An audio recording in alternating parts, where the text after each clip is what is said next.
Hey guys, welcome to my channel. Sinisipag ako, gagawa tayo ng reaction video. So nakikita ko na to sa YouTube, and then may mga reels din to sa Facebook, no?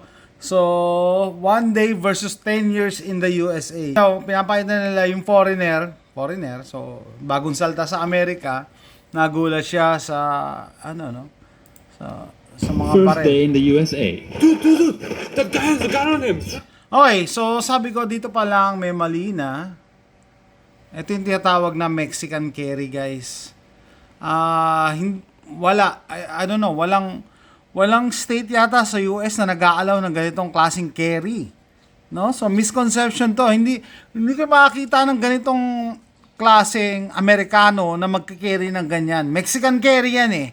No, hindi ko alam kung sa Mexico, pero definitely Amerikano hindi magki-carry ng ganyan. Okay? So dito sa Texas, a few years ago, pinasa yung open carry. So, pwede ka mag-open carry provided na dapat nasa holster, tapos yung holster naka-attach sa belt. So, kita nyo, basta sinalpak niya lang iba nga sa brief ang ginagawang holster, no? Mga gangster. Pero, yan, sabi ko, I don't think i-allow yan dito sa US. So, misconception to, guys. Hindi yan totoo. Hindi ka makakita ng ganito sa Amerika. 1.3 million likes, oh. One day, unang araw niya raw, nakakita siya ng ganito. Hindi ka makakita ng ganito. Should we hide? Should we run? Bro, relax. This is Texas. Okay, so yun, mali na yun, ha? Nasa Texas ko. Ako, ang tagal ko na nakatira sa Texas, hindi pwede yan. Kahit akala nyo maluwag sa batas, meron pa ring mga requirements, meron pa ring batas, meron pa ring mga policies in place para hindi ka basta-basta magkikerry. That's normal. You really allowed to That is not normal, Mr. Clean. Hindi normal yan. Kalokohan yung sinasabi niya. walk around like that? Of course. Freedom. Jesus. 1 week in the US. Oh my god, they even have a gun section at the supermarket? Supermarket meaning Walmart. Yan. Siguro nakabili na ako 2 baril sa Walmart. Okay? Meron kasing sporting goods section. So, a long time ago, nung 1990s nga yata, allowed pa ang Walmart. Nagbebenta pa yung Walmart ng mga pistols. So, after mga shootings, hindi na sila nagbenta ng pistols. Tapos, mga rifles na lang, no? May mga AR-15 sa Walmart. Meron nga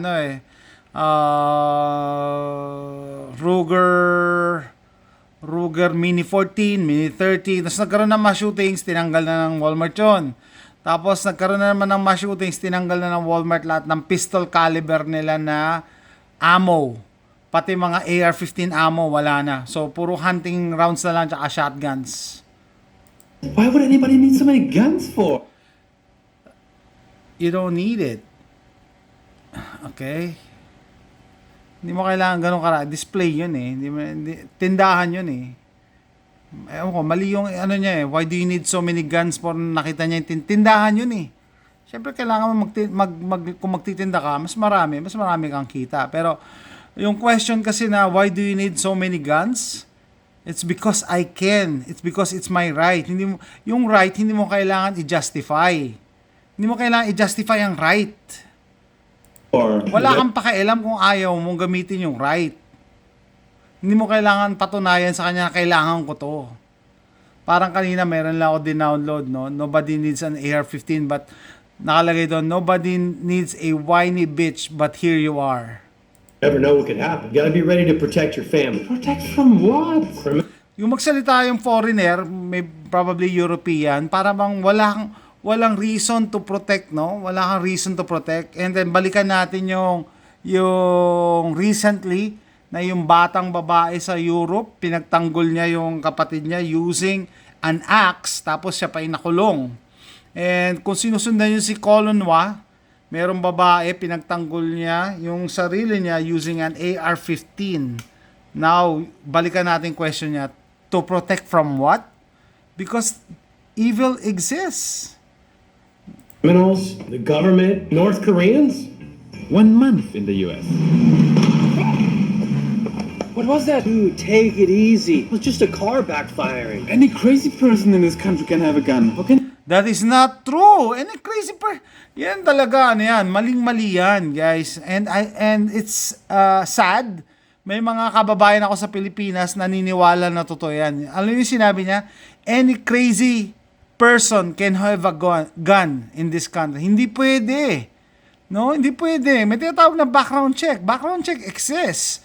And aside from the background check, kahit ipasa mo yung background check, may prerogative ang tindahan, ang gun store na hindi kanya pagbentahan kung sa tingin niya gagamitin mo sa masama. Gagamitin mo, kung alam niya, sa tingin niya, oy, narinig ka nila na mag-uusap ka na hold up kayo, pumasa ka sa background check, pwede niya i-deny ang sale. So that is not true. Tapos yun nga, no, sa background check, met question doon na kung ikaw ba ay under medication, ganyan, kung tinitreat ka ba sa mga sakit na mga ganyan, hindi ka pwede magkabarel, di ba? So hindi totoo to, yung sinasabi nitong foreigner na to. Can you ever be at ease? Well, you can be at ease if you have a gun. I've read there's like 2 mass shootings a day. How 2 mass shootings a day? Ito, actual nga, no? How many mass shootings? Mass shootings in the US, 300 to 1,300. 309 mass shootings na, no? As of August 31.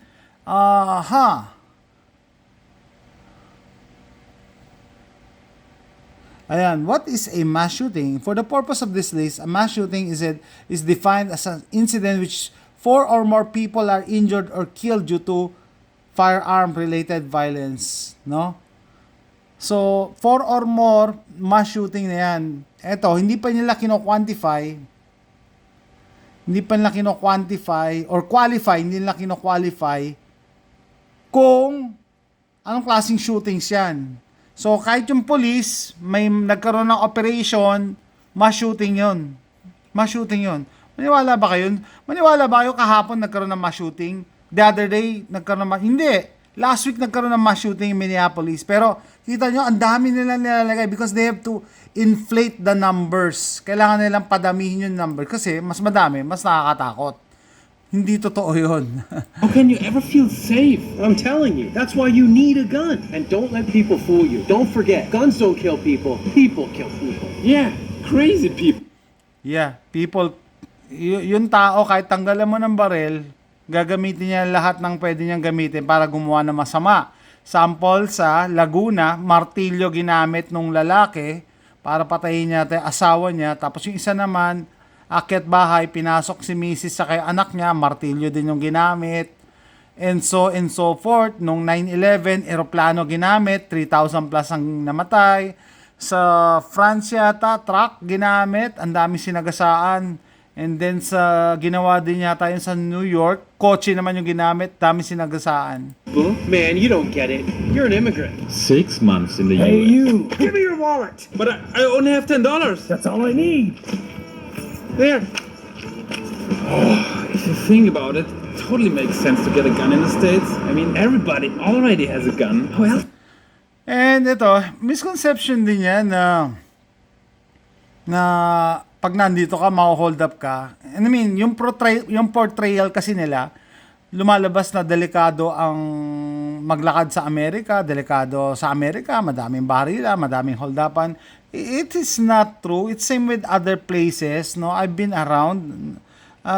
Similar, kunyari, delikadong lugar, kunyari, maglalakad ka sa Quiapo, malaki yung chance mo, mag-isa ka lang, malaki yung chance mo na madukutan ka, di ba? Kung maglalakad ka siguro sa mga delikadong parte ng New York, delikadong parte ng Pennsylvania, maraming mga adik, maraming hold-upper, mga ganon. Pero it's not necessarily na pag tumira ka, nakakatakot, kaya kailangan mo ng baril. Hindi ganon eh. Hindi ganon. How am I gonna defend myself? 1 year Parang ini-exaggerate lang nila yung yung sitwasyon. In the US. Oh, 1 year. this feels really good. Are you really sure you want to get that one? I bought a gun like that for my baby girl once. You're kidding, right? No, she goes to public schools. She needs a gun more than we do. Okay, yun na naman si Pogi. Misconception na naman. Mali na naman yun. Nasa public school. Are you saying na dinadala ng anak mo sa public school yung baril mo? Di ba yung pagkakasabi niya, sabi ni Calvo, I bought a gun like that for my baby because she goes to the public school. Bakit dinadala na, bawal magdala ng baril sa school? Ha? Kahit nga kami na meron ng concealed handgun license, CCW, hindi kami makapagdala. Tapos yung anak mo na pumapasok sa public school, the moment na yung bata magdala ng baril sa school, tatawag ng police, malaking iskandalo, pwede siyang ma-expel, or pwedeng makasuhan, pwedeng makasuhan din ng parents, and so forth. Hindi totoo yung sinasabi ni Calvo. So, I came here dito sa video na to with a clear mind, parang nagiging na-unravel ko na anti-gun propaganda to. Kasi may maraming mali. I think they intentionally put those wrong information para isipin ng mga walang alam na totoo ganito nangyayari. That's so fucked up.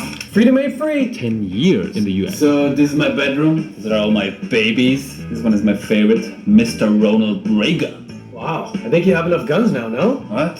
That's what the communists want you to think. You never can have enough guns.